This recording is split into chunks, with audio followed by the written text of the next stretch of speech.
Professor Arthur Damasceno na área, chegamos para mais um bloco, mais um assunto, mais um tema que nós iremos inaugurar nesse momento. Agora nós conversaremos sobre os chamados direitos políticos, assunto que nós encontramos na nossa Constituição, do artigo 14 ao artigo 17, conforme a nossa apresentação aqui, né? Vamos lá, vamos matar aqui de imediato o que o caput do artigo 14 nos apresenta, deflagrando esse assunto direitos políticos. O que temos? A soberania popular será exercida pelo sufrágio universal e pelo voto direto e secreto, com valor igual para todos e nos termos da lei mediante plebiscito, referendo e a iniciativa popular. Bom, a gente já percebe que na abertura desse nosso artigo 14, desse assunto de direitos políticos, nós temos uma informação que já conversamos um pouco sobre lá atrás, lá nos princípios fundamentais do artigo 1º ao artigo 4º da Constituição, quando tratando dos fundamentos da República Federativa do Brasil, tratando da soberania como primeiro fundamento, né?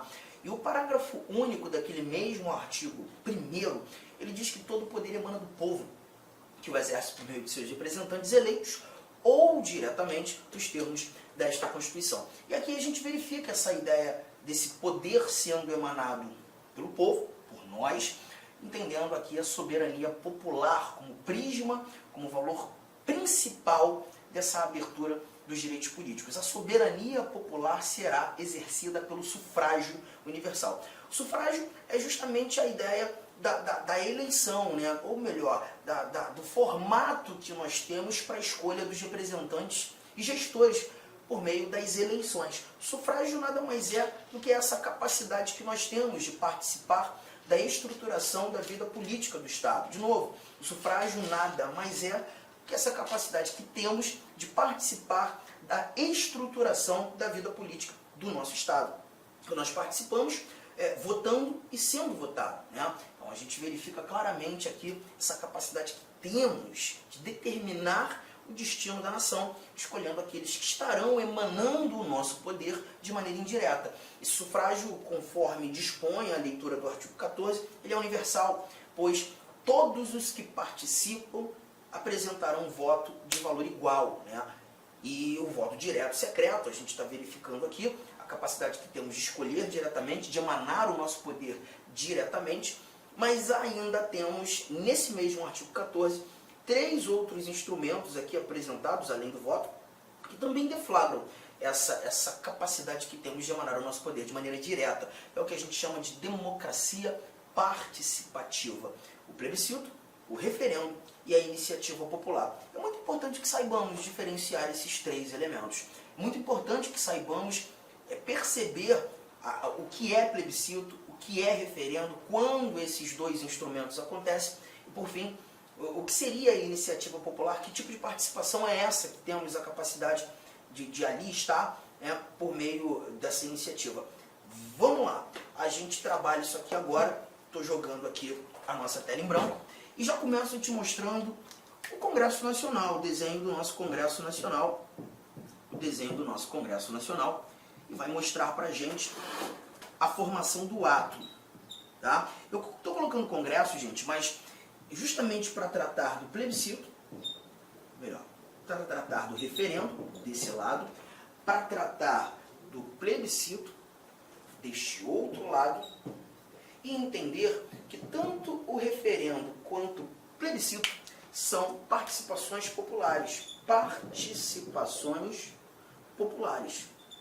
O detalhe é que quando nós verificamos a participação popular em sede de plebiscito, a participação popular em sede de referendo, nós teremos uma participação ou participações populares que acontecerão em momentos distintos. O plebiscito, ele acontece sempre antes da formação do ato, por isso entender ser uma participação popular prévia à criação daquele ato normativo. Já o referendo, uma participação popular posterior à formação do ato. Arthur, o que significa isso? Significa que muitas vezes, quando o nosso Congresso Nacional busca criar um ato normativo, alterar legislação, alterar a própria Constituição, criar lei nova, nós seremos consultados.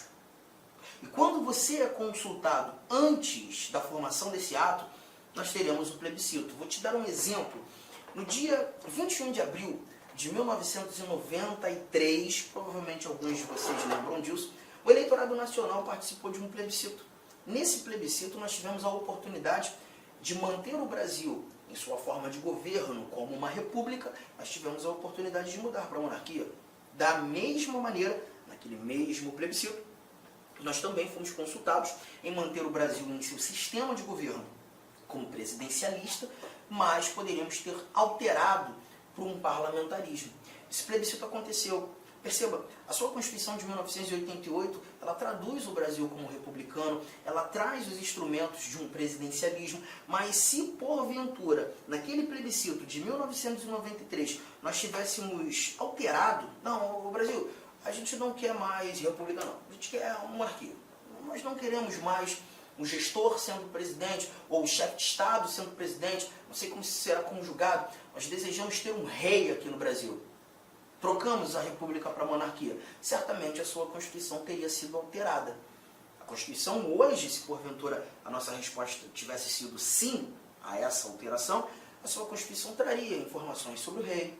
Se porventura trocássemos o presidencialismo para o parlamentarismo, nós teríamos recomendações sobre o nosso parlamentarismo ou o nosso parlamento. Então tudo isso iria acontecer se a nossa resposta tivesse sido sim às alterações. Essas alterações não aconteceram. A Constituição não foi alterada por meio de emenda constitucional. Por quê, Arthur? Porque a nossa resposta foi não.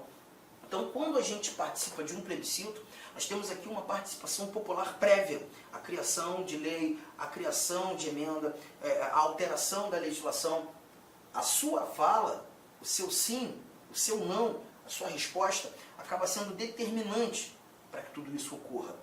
Já no referendo, não. O referendo ele acontece depois da formação do ato. Então, significa que o Congresso Nacional, nosso poder público, já criou a lei, já alterou a Constituição, mas essas alterações, essas criações, elas precisam ser ratificadas pelo eleitorado. Então, o Congresso já fez a parte dele, mas de novo, gente, isso pode acontecer em âmbito estadual, isso pode acontecer em âmbito municipal. Podemos ter um referendo, um plebiscito num estado apenas, um referendo, um plebiscito num município apenas. Mas aqui eu estou trazendo no meu exemplo o Congresso. O Congresso cria a lei, altera a Constituição, faz aquilo que tem a pretensão de fazer, cria o ato. E nós participamos em momento posterior para justamente ratificar essa criação. A vigência dessa lei, dessas regras novas que surgiram, elas vão depender do nosso crivo. E nisso a gente percebe claramente uma emanação direta de poder. Direta de poder tanto no plebiscito, direta de poder quanto no referendo. É importante lembrar que a nossa Constituição, ela traz sim alguns momentos em que o plebiscito ele precisa acontecer. Nós veremos isso inclusive quando estudando a organização do Estado, as competências das unidades da Federação, a estrutura político-administrativa da República Federativa do Brasil. Mas em regra geral, e aqui nesse momento é só para te mostrar o que é plebiscito, o que é referendo, em regra geral, o que temos é o Congresso Nacional, o Poder Legislativo, convocando o eleitorado para a participação do plebiscito, para a participação do referendo. Legal? Tudo bem? Bom, avançando, nós também precisamos tratar da iniciativa popular. A iniciativa popular também foi citada. E quando, levando em consideração a iniciativa popular, aqui nós estamos tratando da capacidade que você tem, que eu tenho, de apresentarmos projetos de lei ao Poder Legislativo respectivo. Nossos projetos de lei podem sim se tornar leis, porém, algumas regrinhas precisam ser cumpridas para que possamos iniciar o processo legislativo. Não se confunda, a iniciativa popular nada tem a ver com a ação popular. A iniciativa popular é a apresentação de projeto de lei. A ação popular é uma ação judicial, remédio constitucional, que faz controle da administração pública. Bom, vamos lá falar um pouco sobre essa iniciativa popular. Eu vou trazer alguns detalhes importantes que você precisa saber. Se a tua pretensão é apresentar um projeto de lei ao Congresso Nacional, esfera federal, as regras dessa iniciativa popular são apresentadas para a gente no artigo 61, parágrafo 2º da Constituição. E mais, A apresentação ela deve ocorrer na Câmara dos Deputados, porque você sabe muito bem que o nosso Congresso Nacional ele é composto de Câmara e Senado, mas você tem o endereço certo. Você conduz o seu projeto, protocoliza o seu projeto no Congresso, na Câmara dos Deputados. Câmara. Mas você só vai poder fazer isso depois de ter certeza que você reuniu 1% de assinaturas, 1% de assinaturas do eleitorado nacional. Se hoje giramos em torno de 150 milhões de eleitores, você já percebeu então que essa regra vai te exigir reunir, subscrever seu projeto com pelo menos 1,5 milhão de assinaturas. É coisa pra caramba. Se fosse só isso já seria difícil. Mas não é só isso não. Você vai ter que distribuir esse quantitativo de assinaturas por pelo menos 5 estados.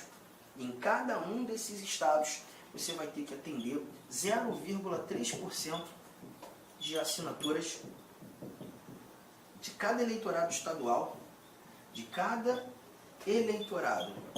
estadual, que você escolheu distribuir. Por exemplo, se você buscou distribuir assinaturas no Mato Grosso do Sul, Goiás, Tocantins e Amazonas, você vai ter que levar em consideração o eleitorado de cada um desses 5 estados e atender pelo menos 0,3% do eleitorado de cada um desses 5 estados. Somente assim você garante legitimidade para apresentar seu projeto de lei lá no Congresso, precisamente na Câmara dos Deputados, tá? E aí o processo legislativo vai acontecer naturalmente. Os deputados vão deliberar, aprovar o projeto, mandam para o Senado também vai deliberar, alterações podem acontecer, teu projeto pode ser rejeitado, tá? Então é o que temos aqui, apenas a apresentação do projeto. Ah, mas eu não estou querendo levar projeto de lei para o Congresso, não. O projeto de lei que eu preparei trata de um assunto de competência estadual. Então eu gostaria de levar para a Assembleia Legislativa do meu estado. Não, o assunto é de competência municipal. Eu gostaria de protocolizar o meu projeto na Câmara Municipal, na Câmara dos Vereadores do meu município. Posso? Você pode também. Pode também. Só que, fique esperto, a Constituição Federal, deixa eu começar com esse dado aqui, ó. A Constituição Federal, quando tratando da iniciativa popular na esfera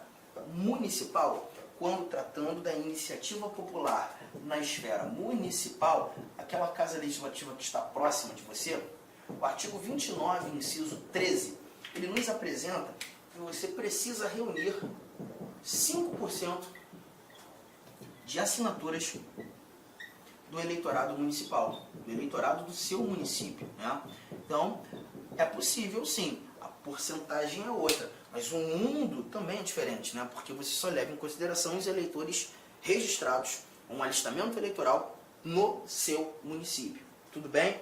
Estado, Arthur, também tem? Tem, mas aí, quando você fala da esfera estadual, você vai ter que levar em consideração um detalhe que a Constituição te apresenta no artigo 27, parágrafo 4º.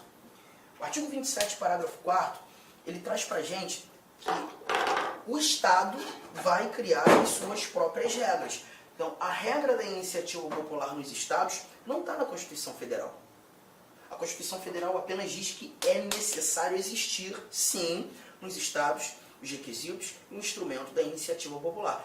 Mas as regras ficarão a cargo de cada estado. Então, ó, a Constituição do Estado aqui do Mato Grosso, você tem a regra do Estado.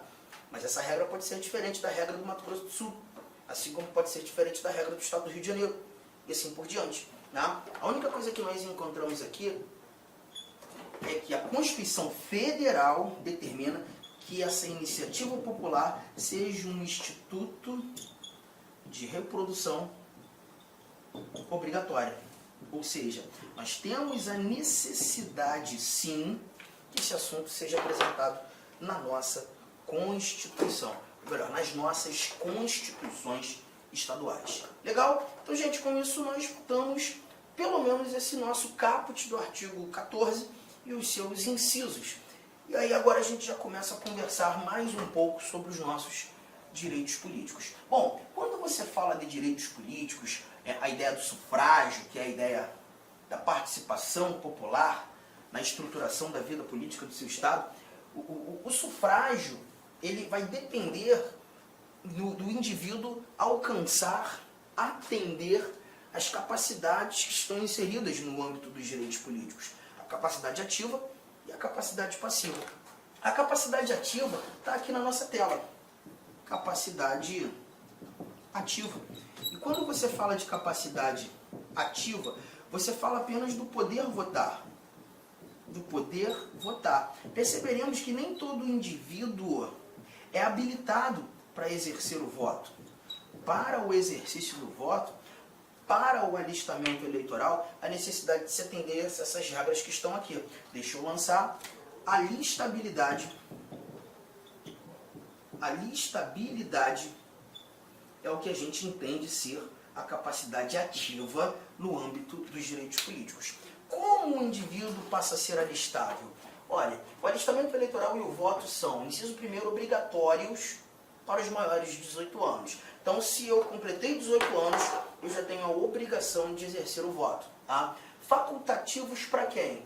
Analfabetos. O analfabeto, ele vai ter sempre o exercício facultativo do voto, independentemente da idade que ele tenha.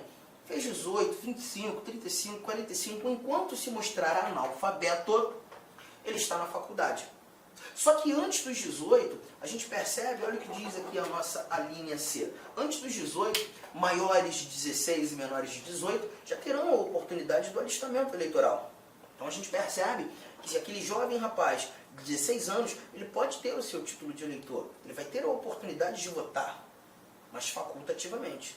Tá? E após os seus 70 anos, depois que ele viver toda a vida, a partir dos 70, o voto voltará a ser facultativo. Um ponto muito importante, Arthur, meu filho tem 16 anos de idade, ele fez o alistamento eleitoral, por exemplo, ano passado, e esse ano ele já está comentando aqui que ele não deseja votar, mas ele já tem o título de eleitor, mas ele vai completar 17 anos esse ano. Se ele já tem o título de eleitor, mas ainda não atingiu os 18, ele vai ser obrigado a votar? Não.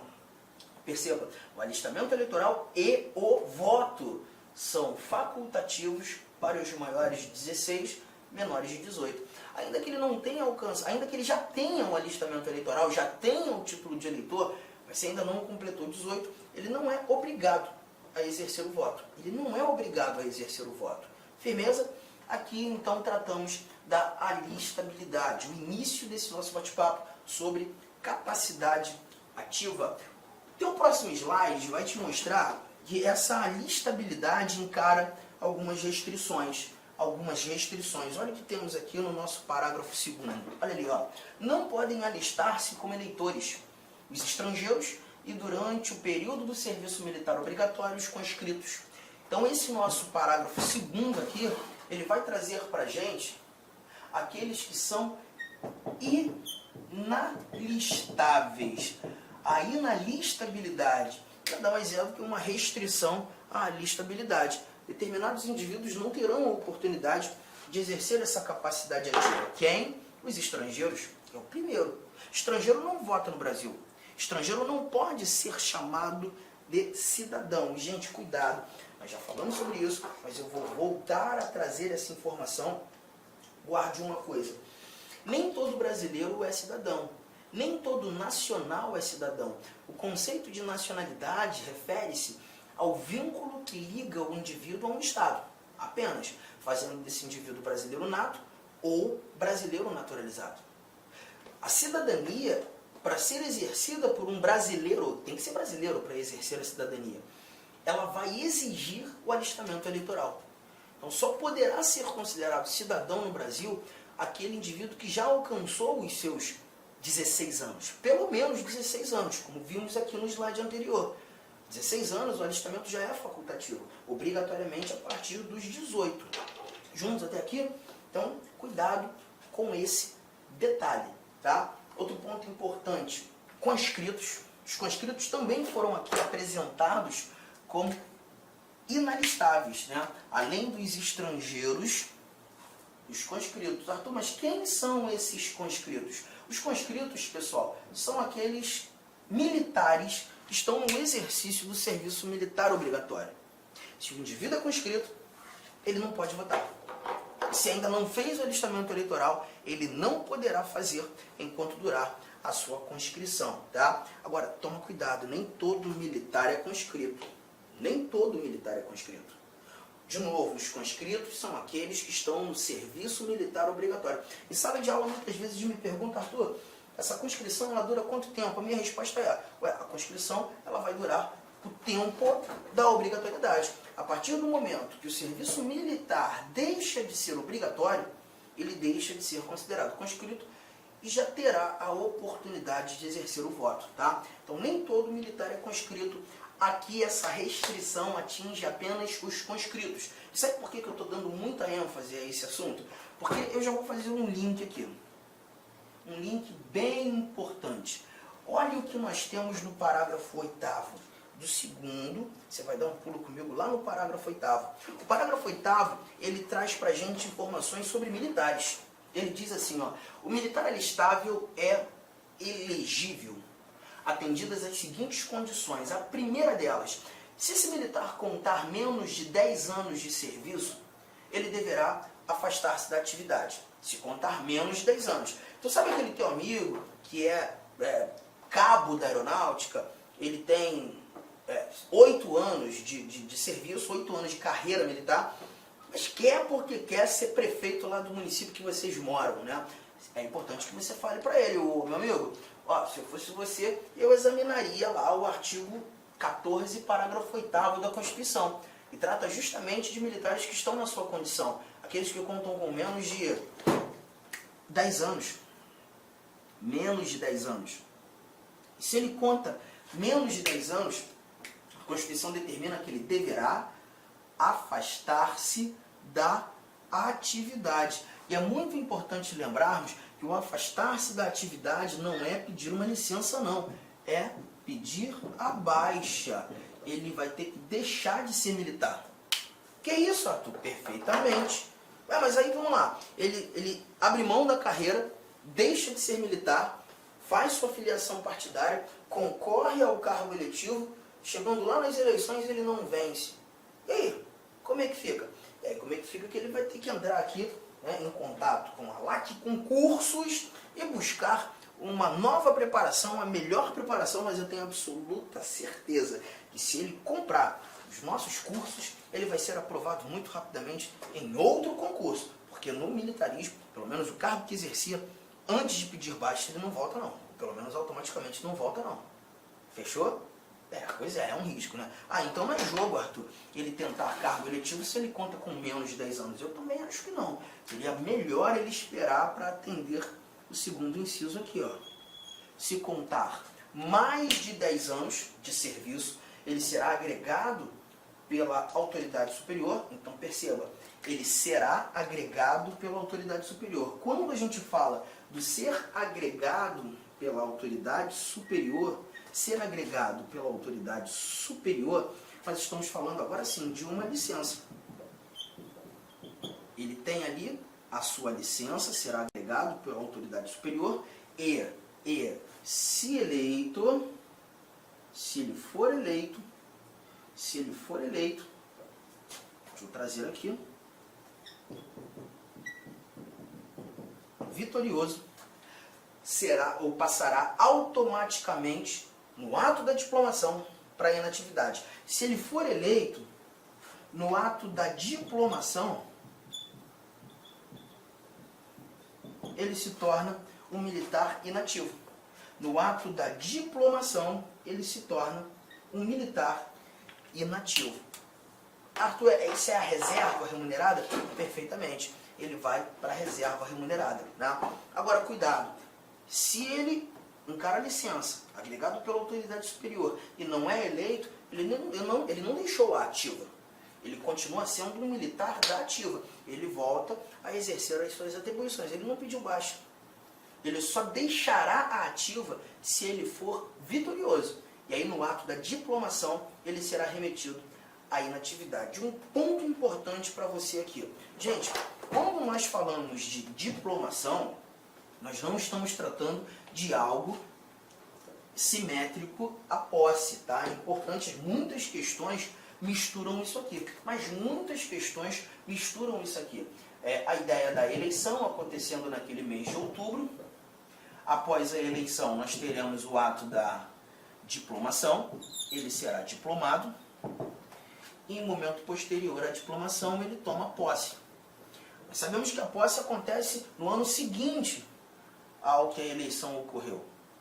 Mas a diplomação ela acontece dias após as eleições. Em regra geral, a diplomação acontece na segunda quinzena do mês de novembro. Tá? A eleição acontece no mês de outubro e a diplomação acontecerá no mês de novembro. E é justamente nesse momento, no mês de novembro, que esse indivíduo será remetido à inatividade. Legal? Não é posse, é diplomação. Cuidado, porque tem muita questão que mistura isso, tá? E olha, a diplomação ela não é citada apenas aqui. A diplomação ela não é citada apenas aqui. A diplomação também vai ser citada em outros momentos. Vamos lá, vamos matar logo isso também. Parágrafo 10. Parágrafo 10 traz o seguinte, prestem bastante atenção nesse nosso parágrafo 10. Ele diz que o mandato eletivo poderá ser impugnado ante a Justiça Eleitoral. Olá, meus amigos, minhas amigas, eu sou o professor Lac. Inicialmente eu peço licença para vocês, eu peço desculpa, pois eu interrompi os seus estudos, mas o propósito desse vídeo no YouTube ele é para divulgar o nosso trabalho, para que o aluno se depare com os nossos professores, com a nossa metodologia. Papo sério, esse curso nosso aqui é super atualizado, ele é ponto a ponto do edital, esse curso aqui você pode ter absoluta certeza que aqui você vai conseguir adquirir todo o conhecimento necessário suficiente para aprovação. Essa aula representa apenas 30% da aula, Se você quiser assistir os 70% restante, quer ter o PDF dessa videoaula, se você deseja ainda, tá? Deseja ainda estudar pelo nosso Personal Coach, que é a nossa metodologia, investimento, olha só, super promoção, não tem desculpa, apenas uma parcela de R$ 159,90. Vai ser o seu melhor investimento, vai ser um excelente custo-benefício, a aprendizagem que você vai ter. E como disse, aqui tem um conteúdo necessário para que você seja aprovado no concurso do Tribunal de Justiça do Estado de São Paulo para o cargo de oficial de justiça. Então, eu espero vocês aqui na LAC. Valeu, tchau, tchau.